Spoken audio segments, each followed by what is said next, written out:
Hello viewers, SFT viewers, supporters and friends across the world. Welcome to the second episode of the Lhakar Series, where today we'll be discussing the March 10th Tibetan National Uprising Day.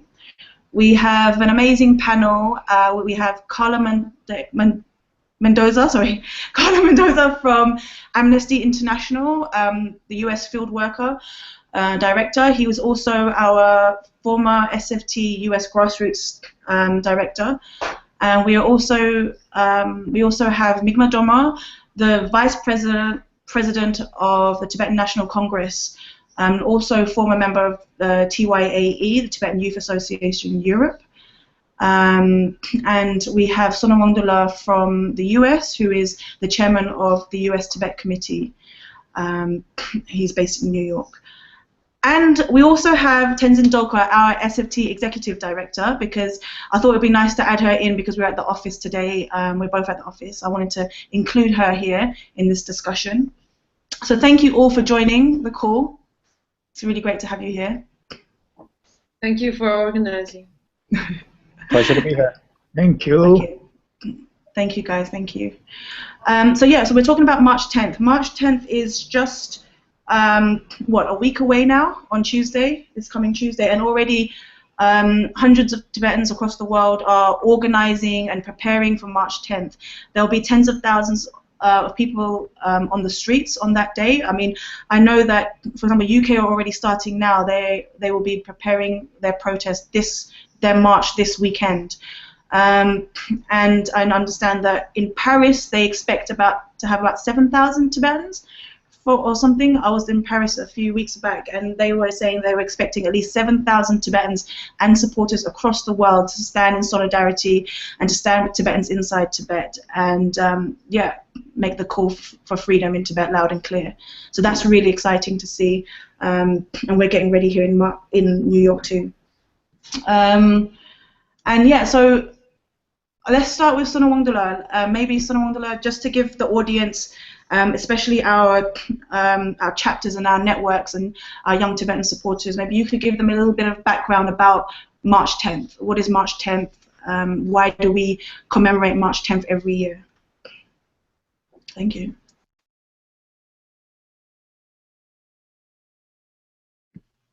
Okay.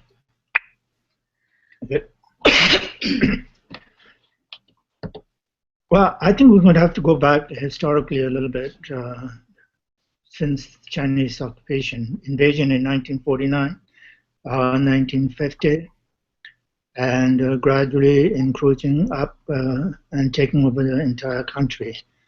In 1951, when they signed the 17-point agreement, one of the terms of the agreement was that there will be no reforms until and unless the Tibetan people want to have reforms. But the reforms started in Kham and Namdo area, and in 1956 the rebellion from Kham and Namdo began, and gradually spreading throughout Tibet. By 1959, many of the Khampas and Namdoas had already arrived in Lhasa.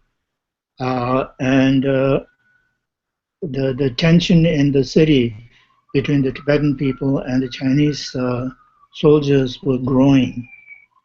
And to make the matters worse, I think about February 7th, the Chinese deputy military commander indicated to His Holiness that they want to invite him to the Chinese military headquarters for a performance, cultural performance. And on March 1st, they received the invitation. And on March 9th, the general in charge of Tibet, Chiang Chin-Wu, sent a letter to His Holiness giving conditions that His Holiness is invited to the cultural show, and that he is not to bring any of escorts, which is customary, and also that they should not be publicized to the public. This is the letter that he had received on March 9th, and the performance was on March 10th. So somehow the information got out to the public on March 9th that His Holiness is being invited to this cultural show, but he is to come alone, without his escort, without public knowledge. And the fear of the Tibetan people became real, that he is not going to be safe for him to go to the Chinese headquarters, military headquarters. So by March 10th morning, thousands of people had surrounded Nobulinka and stopped all the entries into Nobulinka. At the same time, anyone leaving Nobulinka had to be cleared by the people who had surrounded the Nobulinka Palace. And this is on the March 10th, and that's really the beginning of March 10th uprising. On March 12th, the Tibetan people inside Lhasa demonstrated against the Chinese, calling them to leave Tibet. Tibet is an independent country, and the tension obviously started growing. And by March 17th, by March 15th, the plans for His Holiness evacuation started hatching. And the principal person in this planning is Mr. Pala Dunyenchembo, who is really the Lord Chamberlain. And he engineered the entire escape for His Holiness. But by March 17th, His Holiness was leaving Nobulinka, and he dressed him. So they dressed him as a common soldier, carried a gun, and walked behind Dunyenchembo so that he was able to get out without being recognized. At the same time, I think a little bit later, the Chinese shelled Nobulinka. 2 shells fell in Nobulinka on that day.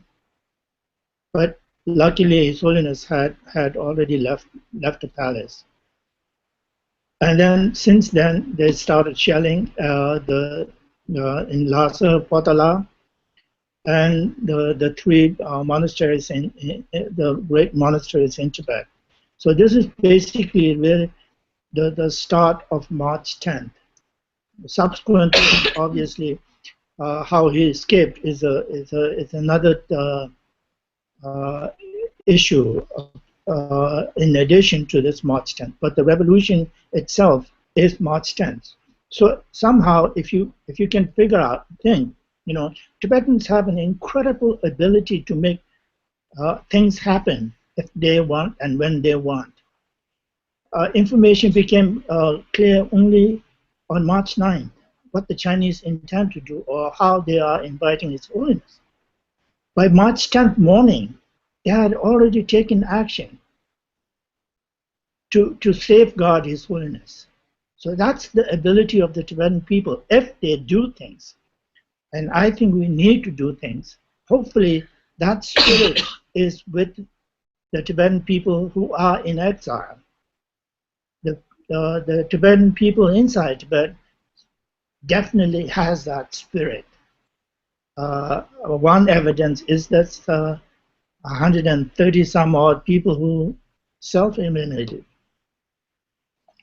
So I think this is something. It's something that we need to think about. We need to cherish the spirit of that day, and remember those people and keep their promise. So my story of the March 10th ends there. Thank you, Sonam Wangdue. Yeah, I just had a moment of real pride you know, just you talking about it, like, seriously. I mean, yeah, I mean, Migmar, what's your take, like, the history, I mean, and the feelings, you know, March 10th, like Sonam Wangdue was saying, it was not coordinated by the Tibetan government, it was not coordinated by any non-government or any non-profits, it was organized by the people. It was on March 9th when they heard that what the Chinese government were about to do, that they took action. And so what does now, you know, what, it was the people that took that took the reins. And so you know, looking now, what do you feel that March 10th means to Tibetans around the world, or Tibetans inside Tibet? I think that, I mean, every one of us, we grew up, like, our parents took us to the 10th March rallies, and so I think it always had this special, I think it was like, it's connected to a very special feeling of, like, resistance. And I think it was on March 10th in 1959 when when the Tibetans first showed unity and ultimately showed to the Chinese that we are an independent nation and that we do not want Chinese presence in Tibet. So I think it was really this moment where they showed that that Tibetans would not give up easily, and they would not let go of their independent country. And so I think for us in exile also, it's always like this one day in a year where you come together, where you meet people and you realize that you're actually not alone. So you know, the struggle is, I think it's about it's also about this day and these sacrifices, and at the same moment making a pledge each and every year on 10th March that we're going to continue, you know, and that even though things, I mean, even though China might be a rising superpower, that at the same time our struggle becomes more and more, like, stronger. And I think that's really important, because at times we tend to lose hope, we tend to become frustrated, and we think to ourselves, well, no one's doing nothing and the UN is not listening. So I think we need to use these kind of moments where we come together and where we can like re-energize ourselves for this movement and actually be proud that we're part of something bigger, right? Even though we don't have a country, even though so many Tibetans, you know, were forced to leave Tibet, and even though we live as refugees in exile, we have this pride that we are struggling for something and that we are fighting to see a day where Tibet will regain independence. So I think it should not only be a sad moment where we are, you know, mourning the deaths, but also, like, reinforce this this pride of being part of something that is really, really big and bigger than we are as individuals.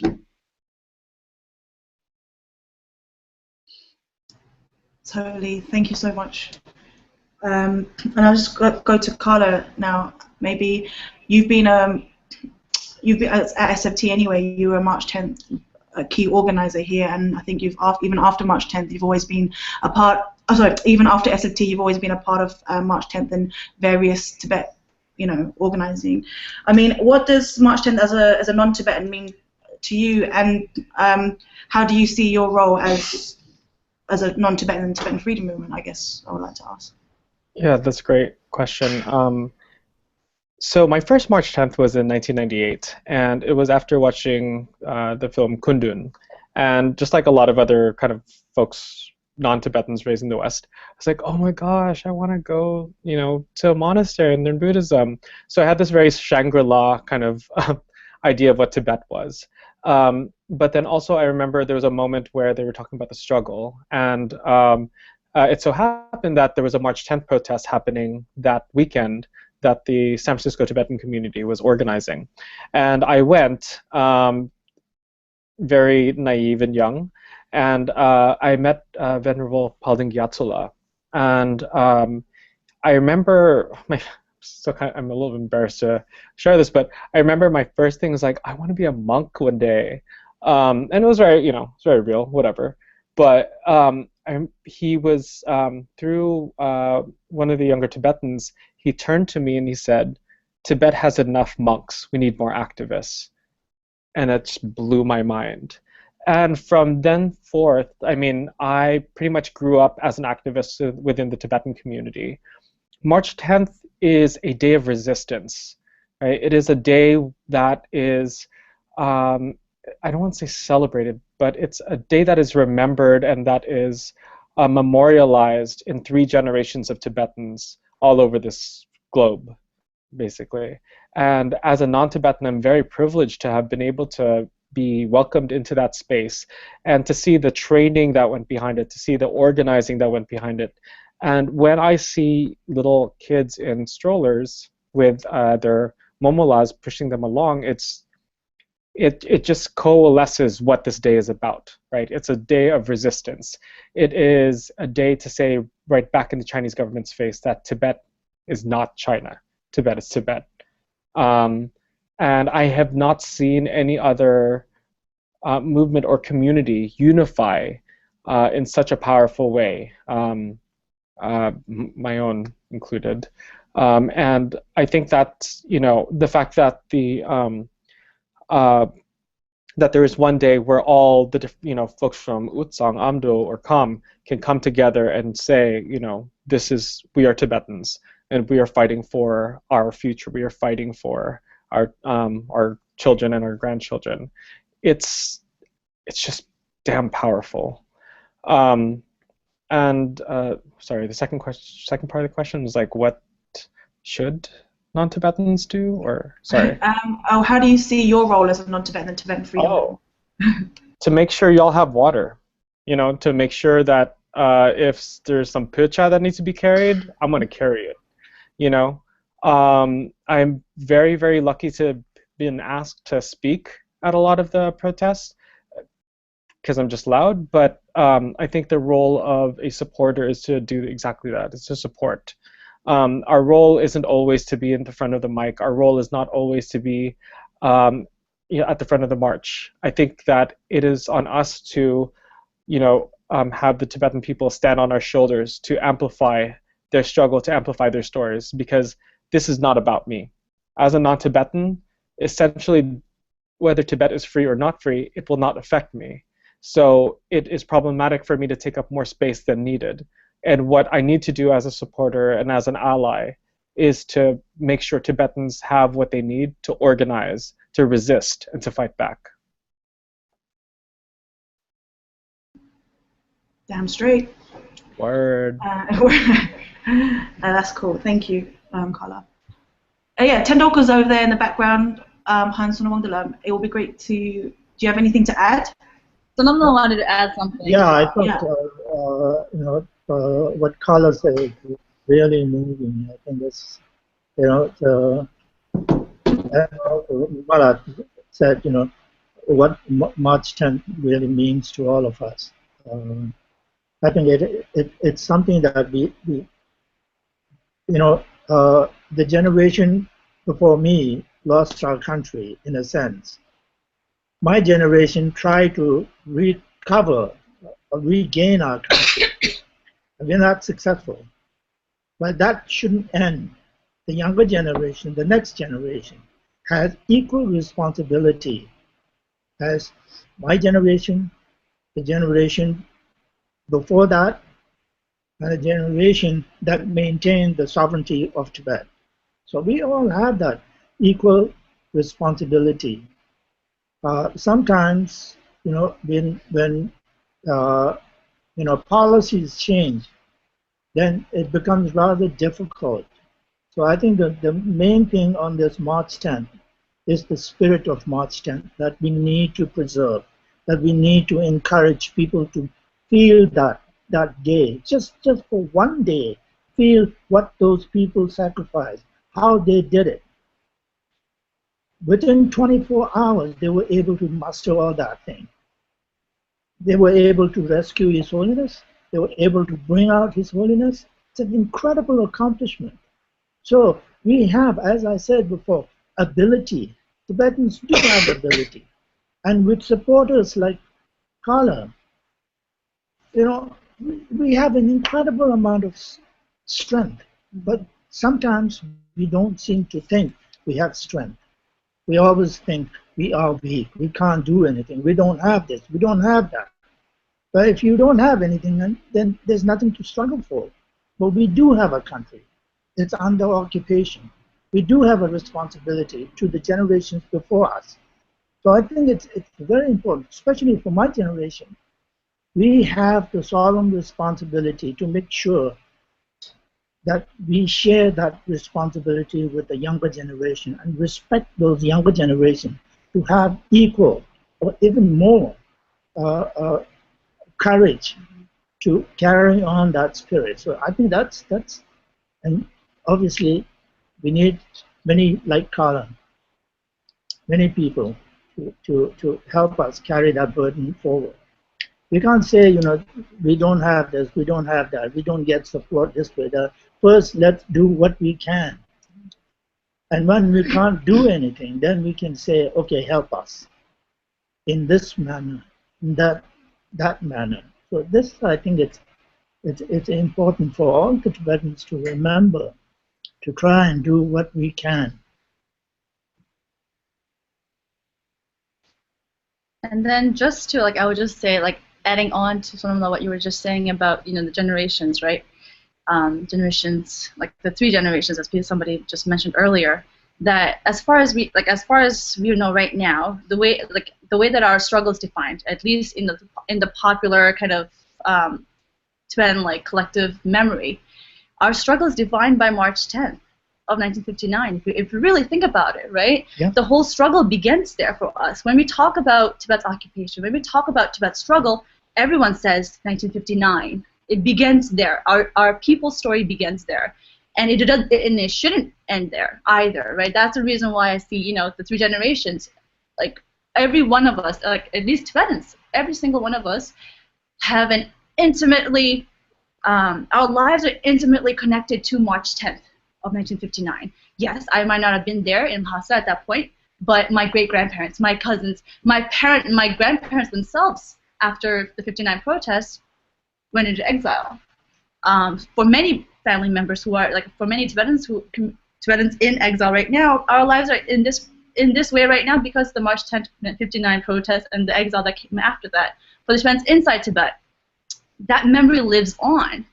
The whole March 10th 59 in itself inspires generations, right? Generations coming. Inspires new uprisings, new protests, and gives the hope that the Tibetan people have always had, but renews our hope, I think, for sure.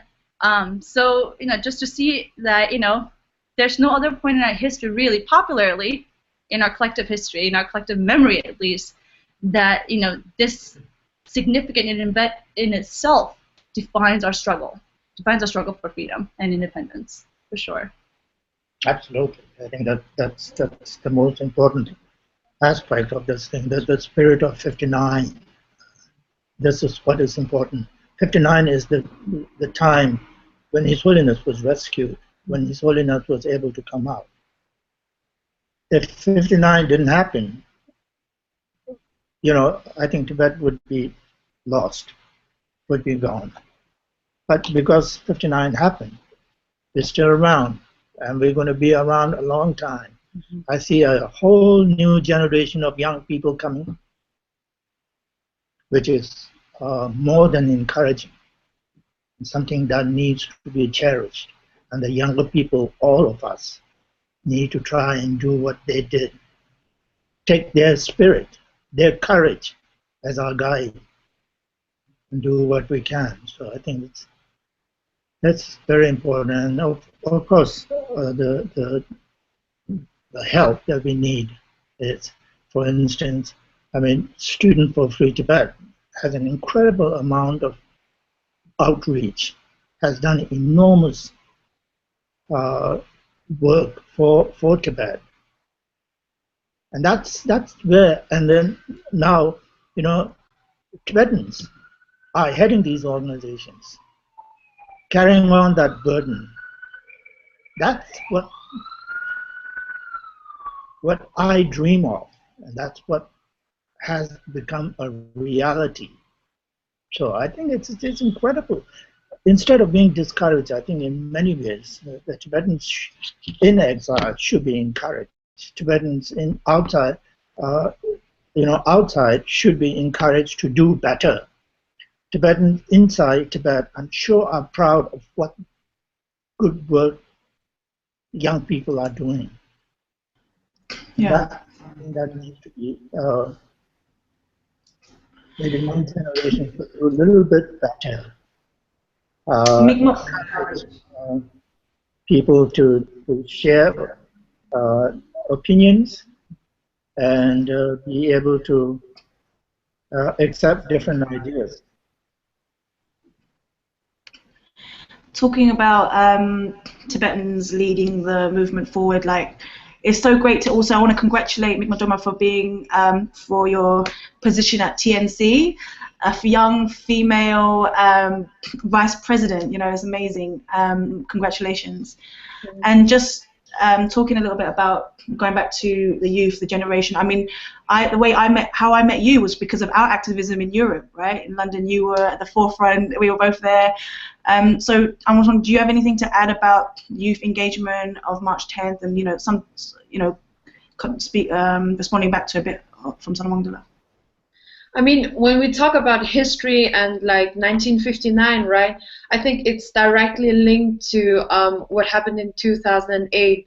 And I think for our generation, 2008 was really maybe like a turning point also in our lives. I think, like, when I look at my friends here in Switzerland and at myself, I mean, we were teenagers, right? We were like busy with some, other things.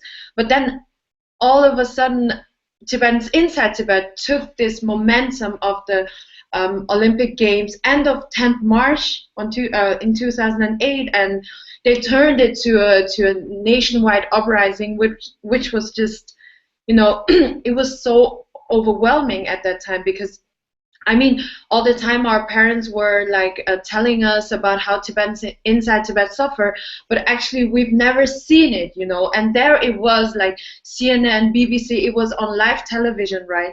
And I remember like each and every day reading something about Tibet in the newspapers and seeing like these young monks, young women and men taking on the streets and protesting with the Tibetan flag, with His Holiness picture.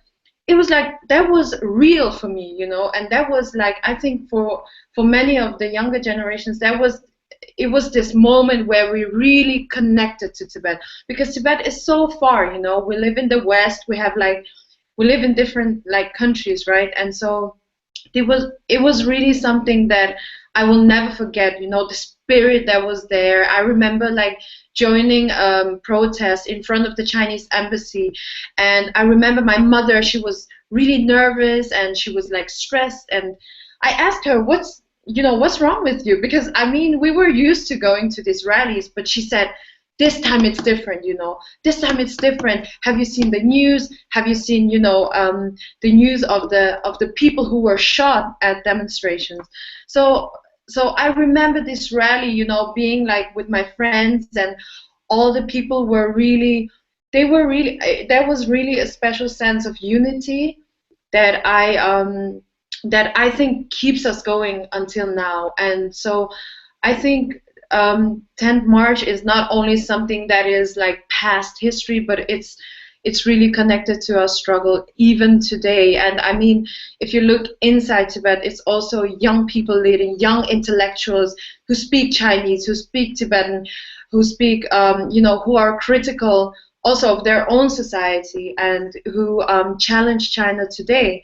So I think that is really something that I remember also when I think of 10th March. I think 2008 was really an incredible year, and I mean, I think we have to we have to look back to this year each and every time we get frustrated or desperate, because it shows what great energy and what great strength we do have when we work together, Tibetans inside Tibet and outside. Then we can really do it, I think. Yeah, I think going back to 2008, Carla, you were in Beijing for the 2008 Olympics, and then which was high tension, and then after that there was March 10th, and then I think for the next few years, years after that, the March 10th was really, China March 10th was on their radar. They were high alert, and it seems March 10th is feared by China. What's your perspective on that, and how the CCP feel about March 10th? Well, I can't speak to anyone else's experience in Beijing, but I remember when they were rifling through our bags after they had arrested us, we had some Tibetan flags in there, and it dropped out of our bags, and I was like, oh shoot, I don't know how many more years this is going to put on our sentence, but they were like, why do you have a problem flag? I'm like, what? And they kept on saying problem flag, and it was very clear that the Tibetan flag represented, to these soldiers who were in uniforms, it was a scary thing. And I think to the post-Mao consciousness of China, that the belief that Tibet has always been a part of China has always been part of their creation mythology, right? And March 10th is a reminder that Tibet is not a part of China. In fact, Tibetans, straight up went gangsta and used their bodies as human shields around the Potala Palace and continue to do so. So March 10th is a reminder to the Chinese government that Tibetans will continue to resist, no matter how many generations they are removed from their motherland, no matter how many generations they have not set eyes on the Potala Palace, they will continue to fight. And you better believe that scares the Chinese government, because as we see, as we've seen from since March 10th started, Tibetans would engage in strategic acts of nonviolent direct action in front of Chinese consulates, and it has both endeared the world and shown that Tibetans are fighting for independence and freedom, and the movement is willing to do what it needs to do to continue the spirit in which March 10th was kind of created. I just want to say, Tendoka, do you have anything to add on China's insecurities? No, nothing in particular, but rather just that every year, and at least this year, we've heard news about how the Chinese government has already started putting security measures to really just stop, bringing in, tanking in armed forces to really try to quell any sort of March 10th protests. But all of us know that just works against the grain. That if anything, their increased crackdown, their increased kind of surveillance on the Tibetan people, it just leaves open room for more protests, if anything. And I think for us to also realize that March 10th from now on, March 10th 59 in itself was an inspiration for many generations, and then for many generations, for me, generations removed. But then for 2008, like Migmar said earlier, that 2008 is our March 10th, right? That 2008 protests started in March 10th of 2008.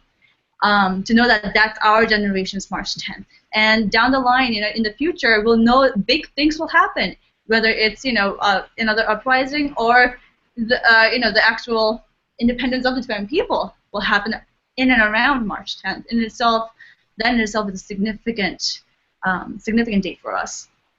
And the Chinese government should definitely fear that date. I think the fact that the Chinese government is taking so many different actions to control population inside Tibet indicates clearly that the Tibetan people do not accept their rule, they reject their rule, and that the Tibetan people, regardless of their age, will always oppose them, because all the Tibetans who have sacrificed or died in defiance of Chinese occupation are young people, people who were born under Chinese rule, people who never knew anything else. So when you have that kind of a spirit, that's a spirit that needs to be cherished, that needs to be respected. The Tibetans who are doing that inside Tibet, they're not encouraging. I'm not encouraging Tibetans inside to Tibet to burn themselves. I'm not encouraging it. I would never encourage it, and nor I think people outside would encourage that kind of action. But that's also an indication, the spirit of the Tibetan people, the suffering, the degree of their suffering, which forces them to take such action. So I think we should keep that in mind and keep the spirit of a sovereign Tibet is the only way that the Tibetan people can actually be free, rule their own land, be masters of their own place. So until we have that, negotiation is, right now the negotiation is, there is no negotiation. There's a talk about negotiation. The proposal that is on the table is really a proposal. It's almost like a take it or leave it proposition. There's no negotiation. So I think I think it's really important for the Tibetan people outside in exile to remember the Tibetans inside Tibet, to respect their desire, and see if we can do something to alleviate, not insult them by minimizing the height of the degree of their sacrifices. I think that's very important. And also, I think one important thing that really must be kept in mind is the spirit of 1959, March 10th, is an extremely important day, important date. That spirit should never be used as something else. For instance, the current policy of middle way approach, they're trying to find some ways, but March 10th is March 10th. It's the spirit of the nation. So a policy should not overrule a change history, the significance of that March 10th. So I think this is very important for Tibetans to remember and to cherish and to respect.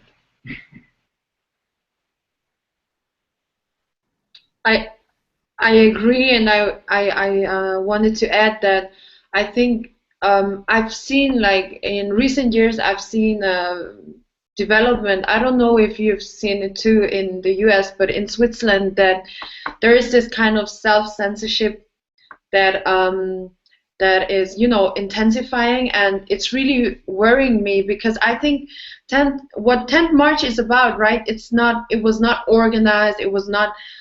All the protests happening today inside Tibet, they're not like Chinese propaganda. They're not instigated by the Dalai clique overseas. But so I think it's really like all these protests there, it's the people speaking. It's the people marching. It's the people saying what they feel. And we need to like protect this nature, right? Because otherwise, it wouldn't be, democratic. And so I think that as organizers, we should always allow this freedom. 10th March should be a day where Tibetans all over the world can express their anger, their, also their, their hope. And so I think if we start to like tell people what to shout or tell people what to do and what not to, ultimately it will undermine the spirit. So I agree with Sonam Wangdue, and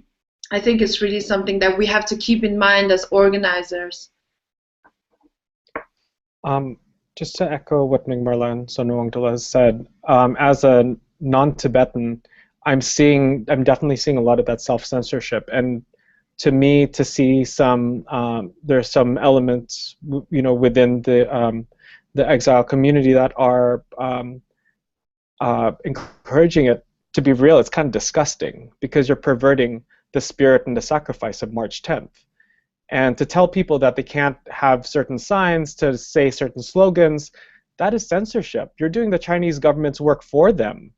So it saddens me that there is this kind of decline in the spirit of Tibetan Uprising Day. It's not Tibetan sit down and kind of think about things day. It's Tibetan Uprising Day. It's when people fought back.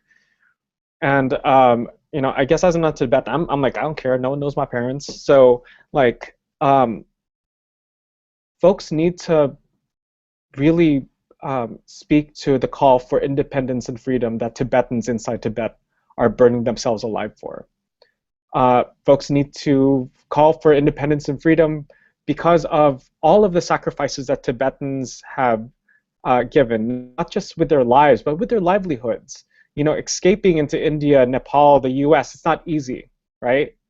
And to just want to assimilate and to just want to say, you know what, things are fine, we're just going to focus on this, this other approach and shut other people out, it's so problematic. I hope that Tibetan Uprising Day will continue to be Tibetan Uprising Day.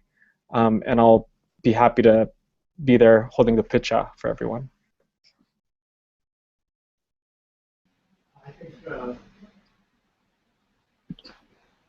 I think it's so important for Tibetans in exile not to pervert His Holiness's position. His Holiness has done so much good. Is trying so hard. Now, in a democratic system of society, where His Holiness has given us a constitution and a democratic form of government, we should take the responsibility of what democracy is all about. It means we take charge. We do things,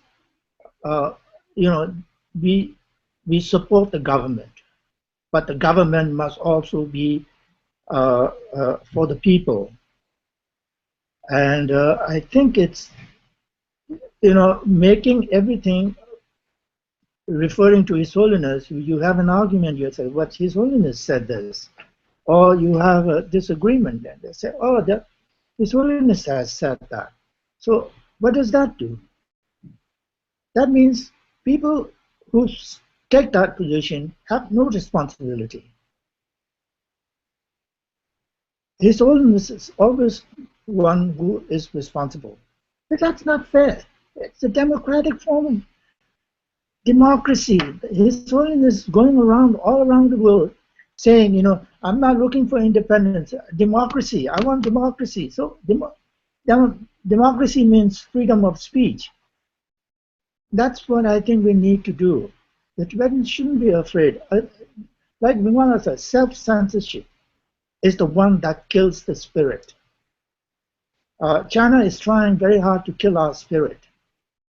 But the Tibetans inside Tibet, they're not listening. They're not affected. They're not threatened. They're not afraid to take a stand. So why should we be afraid? When we make self-censorship, then that's where we have problems. I think self-censorship is the thing that kills our spirit. That needs to be get rid of. And I hope people will stop using His Holiness' name to stop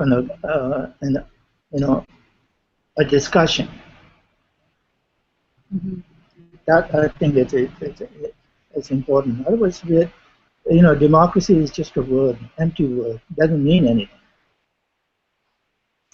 And I'm sure His Holiness does not have that in his mind.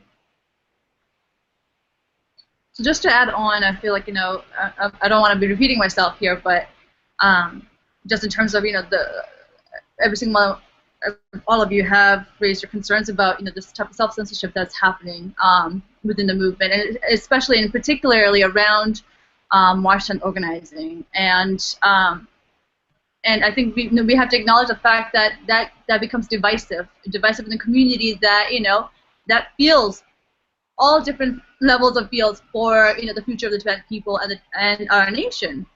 And more than anything, I feel like we have to rise above that, rise above our our different ideologies, our different goals, pretty much rising above our differences in order to actually really exemplify what March 10th stands for the Tibetan people. This unity, right? To show that March 10th, if anything, unites our people as unites us as a people, really, and in our struggle, and to actually, for whether we stand for middle way or Rangzen or in between or nowhere or on the fence anywhere, to show that we are all united. That we are all united in our concerns about the Tibetan people inside Tibet. That we are concerned about the future of our people. And that we are united in our goals, right? That we're united in our determination to make sure that the Tibetan people are in charge of their own destiny, that the Tibetan people are in charge of their own future, and the future generations. So I feel like March 10th should be about that. That is the actual March 10th should be uniting. It should be a uniting force for our people and our struggle.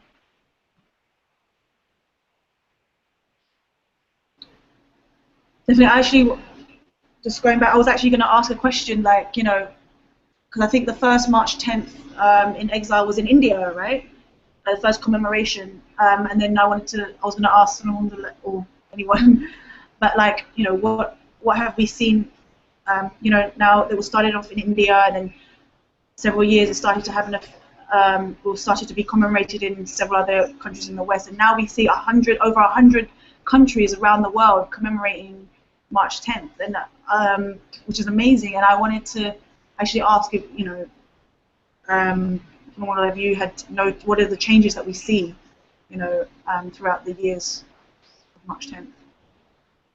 But I feel you may have touched on it a little bit.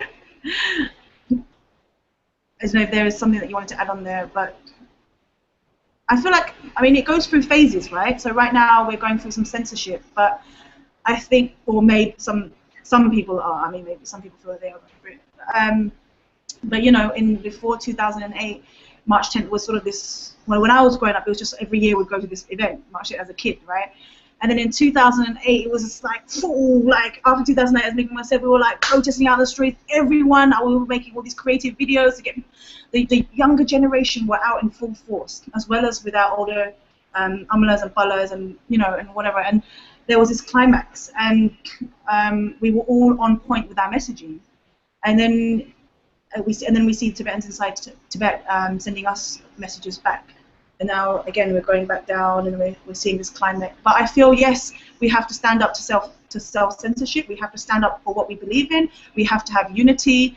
And I believe, as long as we, again, as Tendover said, take the high rights, take the high, and we'll pass this phase, and we will always. March 10th is our day, as you said, in 1 year that we come together, and we must ensure that happens and maintains until Tibet is free. I really believe that. So we are almost coming to an end on this discussion. I really want to say thank you to all of you for taking part here today. And yeah, maybe we could just quickly maybe end it. Before we end it, does anyone want to add on any comments? Just a historical footnote. I believe the first March 10th was protested here at the UN by Kalmyk and Mongolians on March 10th, 1959. That's awesome. Oh, right, yeah. I remember that image, the black and white image, right? Yes. On Kunsang's page. So if you see Kunsang Keldon or Dacheng Keldon, you can thank them personally. Big up to Kunsang. You're on mute. Sorry, you're on mute. You wanted to go ahead. Yeah, no, the Kalmus came out for us. They went to the United Nations, asking the United Nations to intervene with what is happening inside Tibet. And I think there were, a bunch of elderly Mongolians who had been educated in Tibet, had been in the monasteries in Tibet during their younger days, and then have immigrated to the United States. And when they heard the tragedy of 1959, March 1959, the best place or the only place they could think of is the United Nations, thinking that the United Nations will intervene on their behalf, as did the El Salvador. El Salvador is the first nation to come to bring the question of Tibet before the United Nations. Unfortunately, at that time, India was not very forthcoming, and Britain was playing its usual politics. When they asked the British, they said, "Well, we really don't have any interest in this issue. The matter should be referred to India." And the Indian government said, "Well, we're going to talk with the Chinese and we're going to try and settle it." So in the meantime, the country was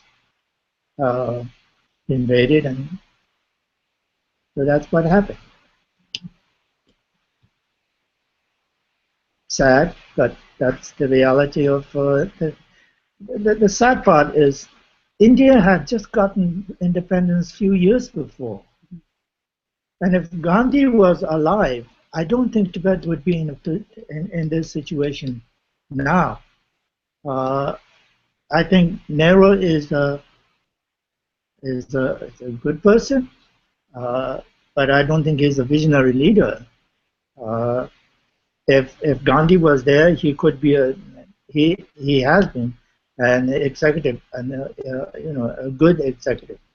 But as a visionary leader, he's not, because he sacrificed the security of India.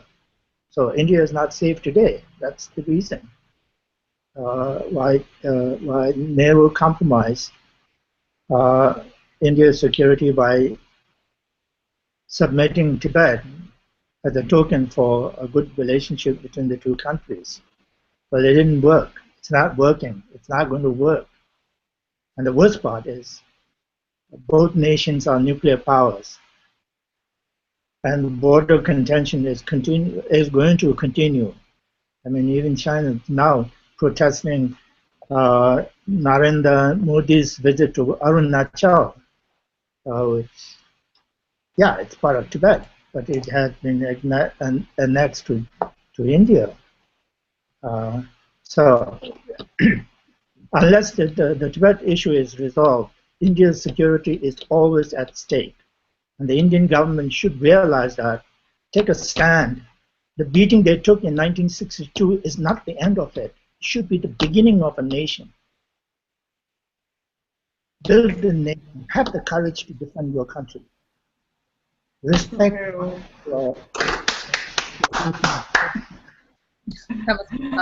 I'm clapping, for real, for real, for real. Thank you, Sonam Wangdue, for that. And thank you, Carla, for letting me know, for reminding us where March 10th first started. And maybe any last thoughts as we end? Would you like to say any last thoughts to our members, our students, our people watching at home? If not, maybe you can say what March 10th means to you. And let's start with Carla, then go on to Migmar, then Sonam Wangdue, then Tendoka. Thank you. To me, March 10th means resistance. March 10th means people power. And I'd just like to ask that young Tibetans who are organizing March 10th from this year until next year to reach out to other impacted communities like Palestinians, like Filipinos, like the Black community, and to build coalitions with folks who see the same similar or parallel types of oppression within their own communities. Pyeongsen. Is that okay? Wrap it up. I just muted. Okay, so I think I just want to ask my fellow Tibetans to join their 10th March rally where they can, and especially the younger people to try to get involved, help organizing, bring in your fresh new ideas. We need to be creative to keep on going.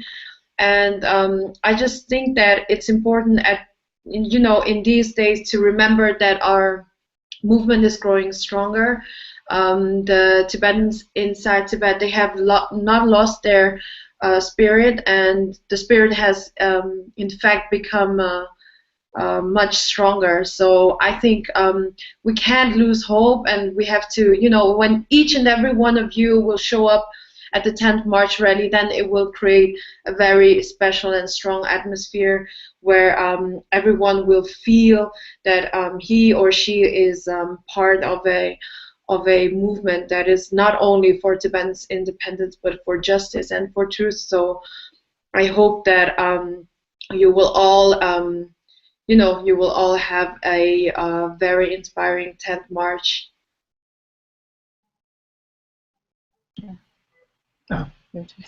Well, I would ask all Tibetans to participate in March 10th, preserve the spirit of the March 10th, 1959, and recognize that the responsibility of speaking for Tibet is with us in exile, because the Tibetans inside don't have a voice.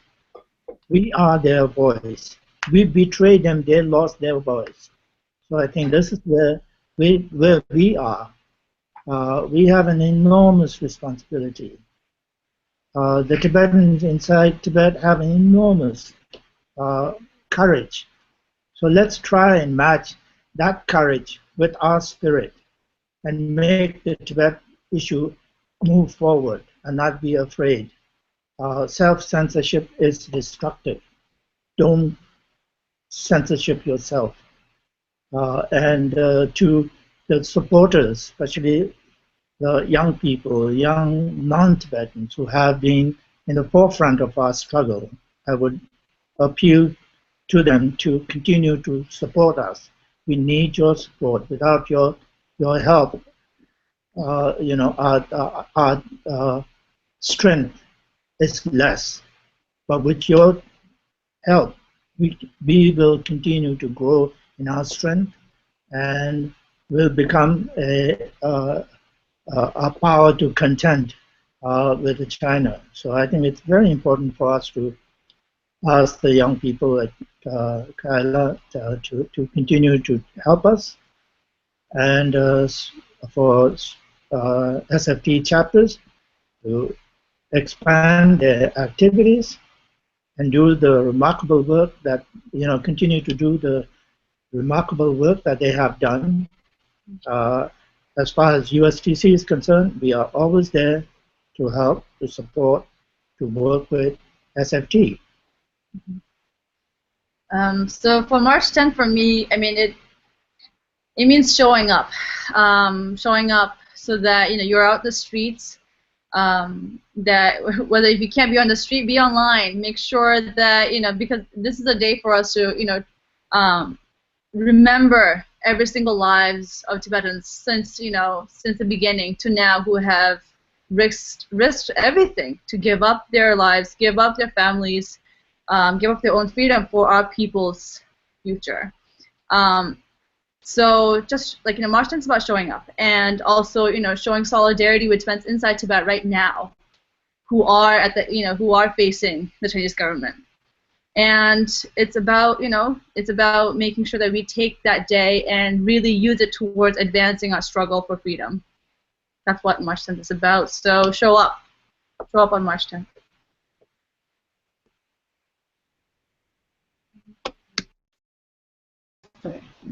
Thank you. So that's it. You heard it from our panel. Resistance. March 10th means resistance. Show up, organize, and use March 10th for our future, for the future of a free Tibet. So you heard it from our panel. Thank you so much, everyone, for coming out, for taking time out of your schedules. And to our audience, tune in for our next Lhakar Series episode 3, which will be the first week of April, on Wednesday, the first Wednesday of April, and we will be talking about the Confucius Institute, the threats of the Confucius Institute, and SFT will be launching our Confucius Institute campaign. So we'll be talking more about that, and we'll have Migmar Dolma, our campaigns director, Ugen Badatang, our Canada director, who was at the forefront of shutting down Confucius Institute in Toronto.